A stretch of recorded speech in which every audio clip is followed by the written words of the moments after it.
नमस्कार मंडळी. आज आपण बनवणार आहोत खानदेश स्पेशल फौजदारी डाळ. डाळ तर तुम्ही खूप खाल्ली असाल, but I don't think so ही वाली कधी खाल्ली असेल. चला तर मग बनवूया. इथे मी मूग डाळ, मसूर डाळ, तूर डाळ, पांढरी उडीद डाळ आणि सालासकटची उडीद डाळ वापरत आहे. या सगळ्या डाळी चांगल्या धुवून मग नंतर भिजत घातलेल्या आहेत.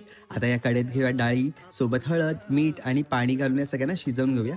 तुम्ही प्रेशर कुकरमध्ये 3 शिट्ट्या पण देऊ शकता. तव्यावर तेल गरम करून यात घालूया चिरलेला कांदा आणि चिरलेलं आलं.